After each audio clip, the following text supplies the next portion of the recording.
Namaste. Where the mind is without fear and head is held high, where the tireless striving stretches its arms towards perfection, where the world has not been broken into narrow domestic walls. ये कविता रविंद्रनाथ टैगोर जी के है, गीतांजलि के है। इस गीतांजलि में हमें क्या देखना है कि इस गीतांजलि और भारतीय विज्ञान के द्वारा एक रिलेशन है, एक महत्वपूर्ण रिलेशन है, क्योंकि वेदांत की एसेंस है इस कविता पे।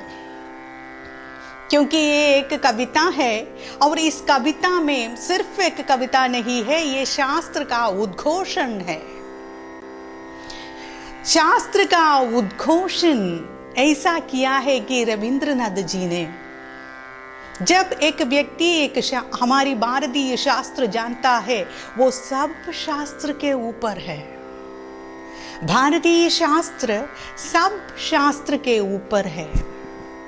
जब एक व्यक्ति भारतीय शास्त्र को मालूम होता है तो उस व्यक्ति सब शास्त्रों द्वारा, सब शास्त्र के ऊपर का एक शास्त्र जानने वाला व्यक्ति होता है।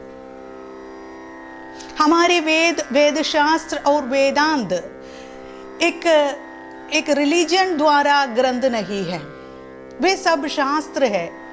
मनुष्य के द्वारा मनुष्य को उत्तम रखने वाला वो शास्त्र है और मनुष्य को सब कुछ अपने आप ही जान रखने वाला एक शास्त्र है।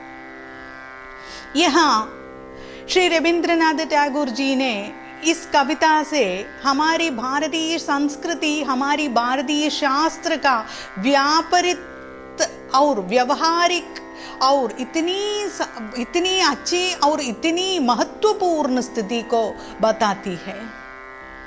क्योंकि हमारे जीवन में जो शास्त्र हम जान सकते हैं वो परिमित है। एक परिमित शास्त्र से इसी जगतशाली शास्त्र को नहीं पहचान सकता है। इसी जगत वाली शास्त्र को, हमारे अपने आप को ज्ञान करने वाली वो शास्त्र है हमारी विज्ञान, भारतीय फिलॉसफी। जब एक व्यक्ति भारतीय फिलॉसफी को जानते हैं, वो सब कुछ जान सकते हैं। क्योंकि भारतीय फिलॉसफी एक ग्रंथ में मध्यस्थ नहीं है, क्योंकि वो मस्तक ज्ञान पे है और व्यक्ति की ज्ञान पे नहीं है, बुद्धि ज्ञान नहीं है, वहाँ मस्तक ज्ञान प्रवर्तित करता है। क्योंकि जब एक व्यक्ति का मस्तक ज्ञान से ज्ञान आना चाहिए, पुस्तक ज्ञान नहीं है। क्योंकि जब एक व्यक्ति अपने आप को जान करता है तो उसका मस्तक ज्ञान आता है और पुस्तक ज्ञान नहीं। हमारे ये सब शास्त्रों ऊपर में है कि क्या हम एक साइकोलॉजी ले लो, उस साइकोलॉजी के फादर है सिगमंड फ्रॉइड। जब हम सिगमंड फ्रॉइड के बारे में बात करते हैं, जो टेक्स्ट उन्होंने लिखे हैं उनके महत्वपूर्ण टेक्स्ट के करोड़ों टाइम्स ऊपर है भारतीय शास्त्र।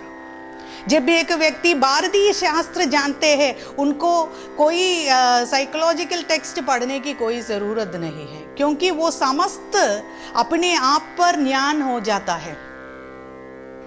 वो समस्त ज्ञान अपने आप को ही अंदर उसके मस्तिष्क के अंदर से बाहर आता है।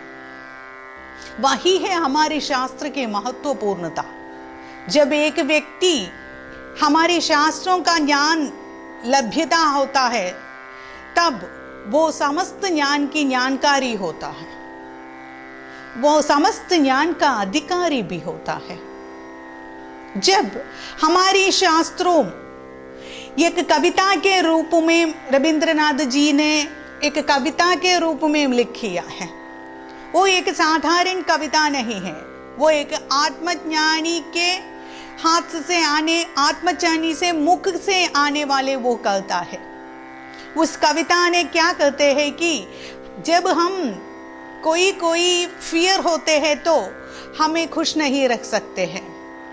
जहाँ अपने मन में कोई घबराई नहीं है तो हम खुश हो जाता है।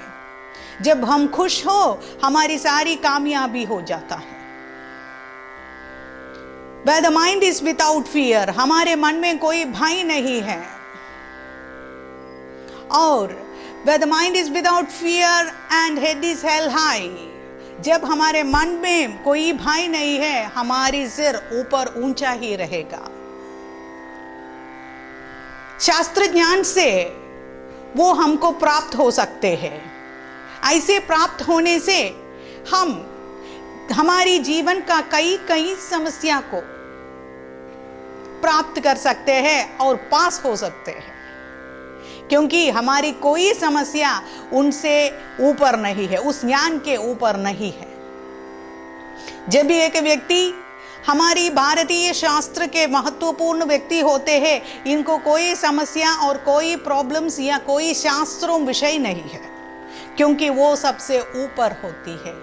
यही है भारतीय संस्कृति का, यही है भारतीय संस्कार का, यही है हमारी परंपरा का, हमारी शक्ति है.